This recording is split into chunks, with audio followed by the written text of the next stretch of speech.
El sonido del mazo del juez golpeando la madera no sonó como justicia. Sonó como el cierre de un ataúd. Mi ataúd. Se concede la custodia total de los menores y la propiedad absoluta de los bienes conyugales al señor Fernando Villalobos. A la señora Lucía se le otorga un régimen de visitas supervisadas una vez al mes, sujeto a evaluación psicológica. Caso cerrado. El mundo se detuvo. Mis oídos zumbaban.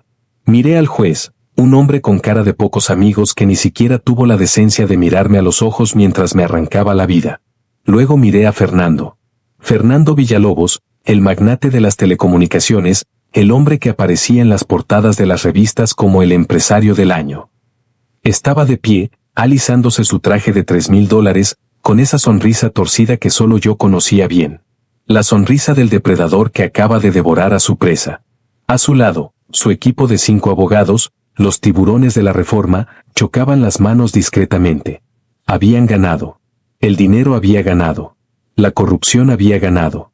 Yo estaba sola en mi mesa, con mi abogado de oficio, un joven nervioso que apenas había dicho 2 palabras durante todo el juicio porque Fernando había comprado o intimidado a todos los bufetes decentes de la ciudad para que no me representaran. Lo siento, señora, susurró el chico. Hicimos lo que pudimos. Pero él tiene demasiados recursos. Me levanté. Mis piernas temblaban. Sentía un vacío en el estómago tan grande que pensé que me desmayaría ahí mismo. Quiero ver a mis hijos, dije, con la voz rota. Fernando se acercó. Olía a su colonia cara y a Victoria. Se inclinó hacia mi oído, invadiendo mi espacio personal. No los vas a ver, Lucía, susurró. Los voy a mandar a un internado en Suiza mañana mismo. Lejos de ti. Lejos de tu mediocridad. Y sobre la pensión, mis abogados se aseguraron de que no te toque ni un centavo. Al fin y al cabo, firmaste ese acuerdo prenupcial cuando estabas tan enamorada, ¿recuerdas? Fernando, por favor, son mis hijos, supliqué, olvidando mi orgullo. Ya no, dijo él, dándome la espalda. Ahora son herederos Villalobos. Y tú vuelves a ser nadie. Vuelve a tu pueblo, Lucía. Vuelve a la miseria de donde te saqué. Salió de la sala rodeado de su séquito. El juez se retiró a su despacho, probablemente a contar el soborno. Me quedé sola en la sala vacía, con el eco de mi derrota rebotando en las paredes. Fernando pensaba que yo estaba sola. Pensaba que mi familia se había desentendido de mí. Pensaba que mi hermano mayor, Alejandro, era, como yo le había dicho vagamente, un empleado del gobierno que vivía viajando y que nunca estaba presente. Lo que Fernando no sabía, lo que su arrogancia infinita le impedía ver, era que Alejandro no era un simple burócrata. Fernando creía que había ganado la guerra, pero solo había despertado a un gigante dormido. Hace 1 hora, antes de entrar a la sala, le envié un mensaje a Alejandro. Solo decía 3 palabras, él me destruyó. Yo no sabía si el mensaje había llegado. No sabía si mi hermano, al que no veía hace 5 años por culpa de los celos y prohibiciones de Fernando, vendría. Salí del tribunal. Afuera llovía a cántaros. Una tormenta gris cubría la ciudad, reflejando mi alma.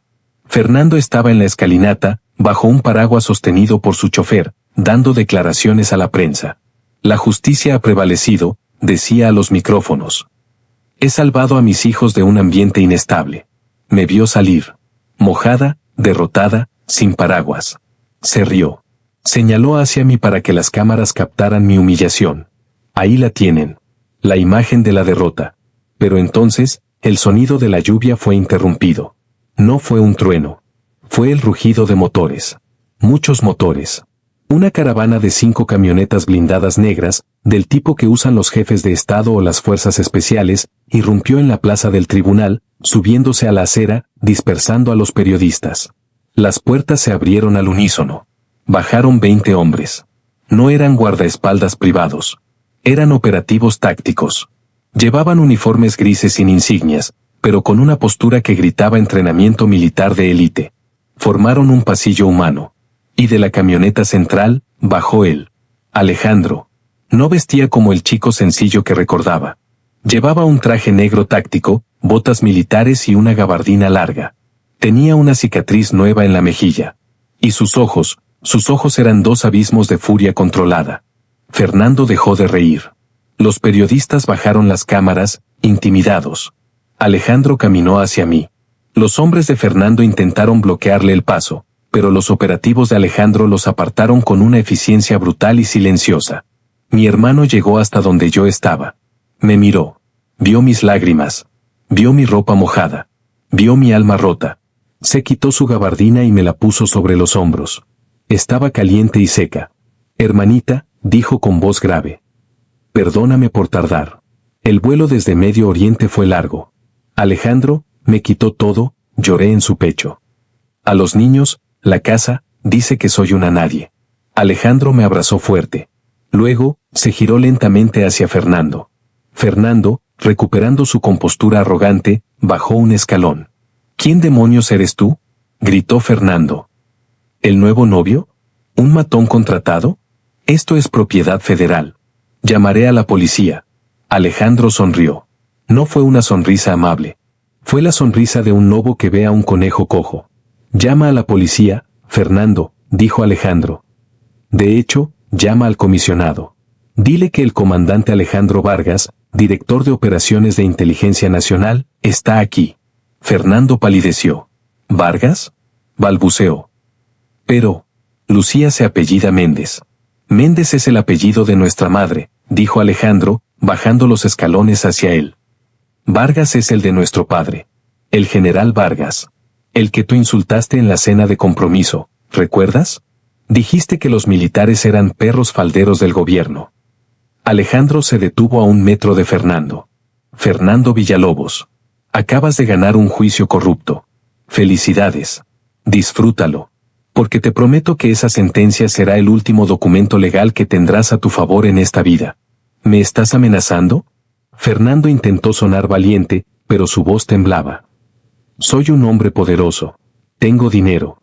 Tengo jueces en mi nómina. Tú tienes dinero, dijo Alejandro.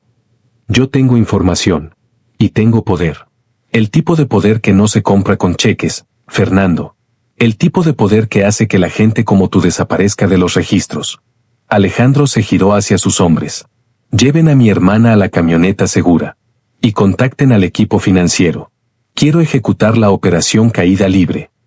Ahora, ¿qué significa eso?, gritó Fernando mientras me llevaban. No pueden hacerme nada. Soy intocable.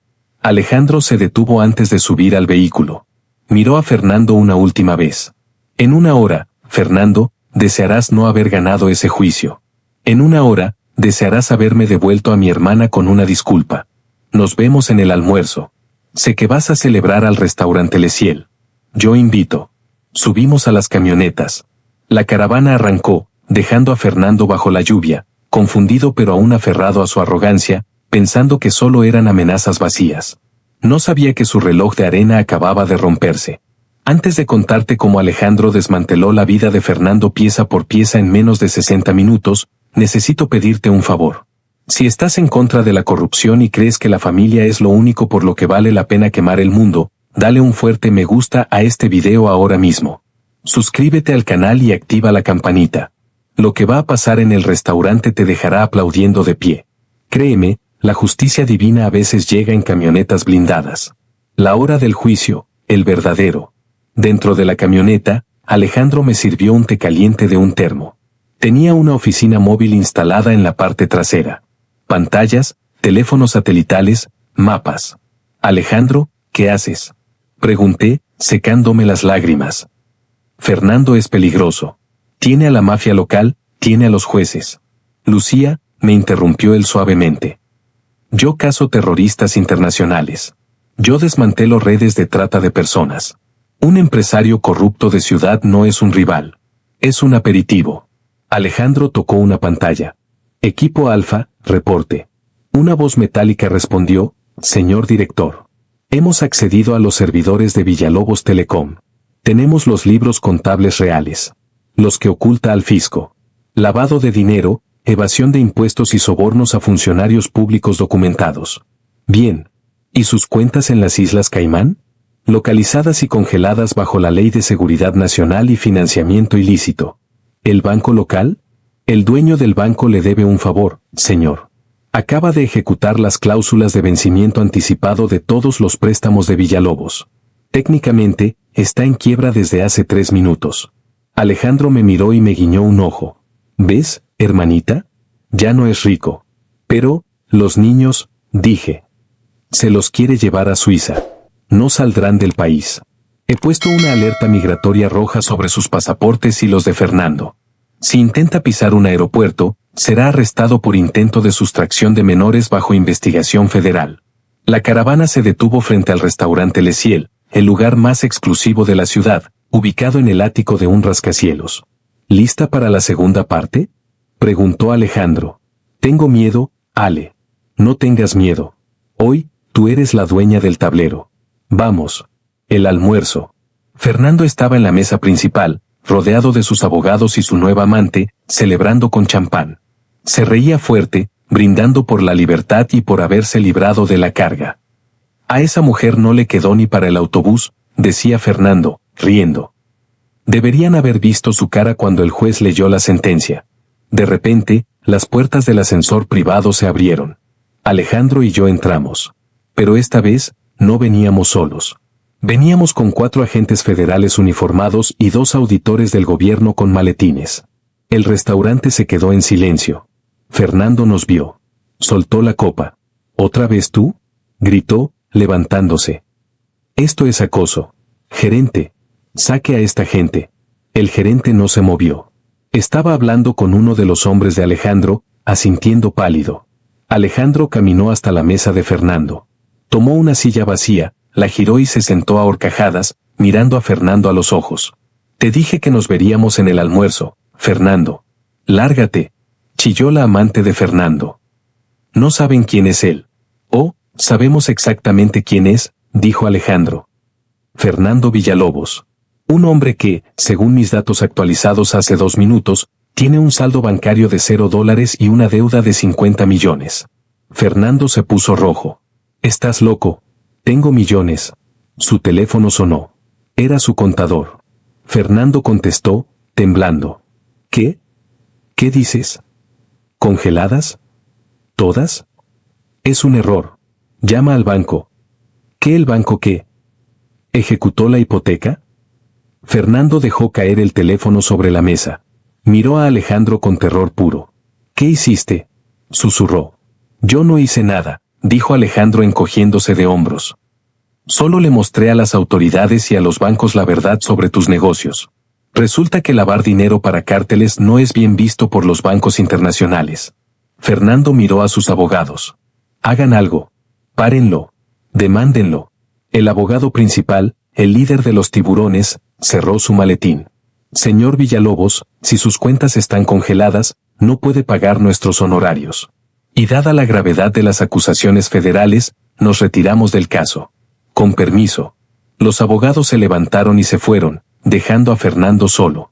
La amante también se levantó disimuladamente y corrió hacia el baño, desapareciendo. «¿Estás solo, Fernando?», dije, dando un paso al frente. Ya no sentía miedo. Sentía poder. Te dije que mis hijos no se irían. Son mis hijos, gritó él, desesperado. El juez me los dio.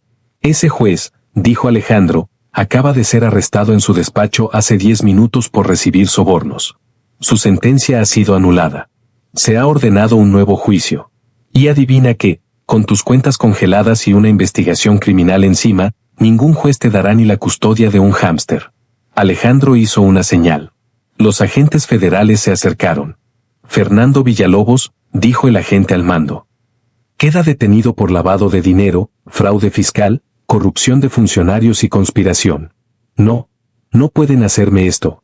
Fernando intentó correr hacia la terraza, pero Alejandro le puso el pie y Fernando cayó de cara contra el suelo, humillado, en medio del restaurante de lujo. Alejandro se agachó y le susurró al oído, lo suficientemente alto para que yo escuchara.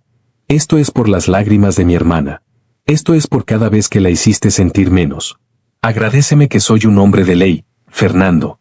Porque si no llevara esta placa, te habría tirado por esa ventana. Los agentes levantaron a Fernando, lo esposaron y lo sacaron arrastrando. Él gritaba mi nombre. Lucía. Ayúdame. Soy el padre de tus hijos. Perdóname. Lo miré. Miré al hombre que una hora antes se reía de mi desgracia. La justicia ha prevalecido, Fernando, le dije, repitiendo sus palabras. Disfruta tu nueva vida. El desenlace. Fernando fue condenado a 25 años de prisión. Sus bienes fueron incautados. La mansión, los coches, la empresa, todo desapareció para pagar sus deudas y multas. Yo recuperé a mis hijos esa misma tarde. Alejandro movió sus influencias para que me otorgaran la custodia temporal inmediata, que luego se volvió permanente. Pero la sorpresa final llegó una semana después. Estaba en la casa de mis padres, donde me estaba quedando. Alejandro llegó con una carpeta. «Tengo un regalo para ti, Lucía», dijo. Abrí la carpeta. Eran las escrituras de una casa. No la mansión de Fernando, sino una casa hermosa, luminosa, cerca de la playa, a mi nombre. Y un documento de constitución de una empresa. «¿Qué es esto?», pregunté. «Telecomunicaciones Fénix», dijo Alejandro. Compré los activos lícitos de la empresa de Fernando en la subasta del gobierno. La limpié. Y la puse a tu nombre. Tú conocías ese negocio mejor que él. Tú le hacías los números.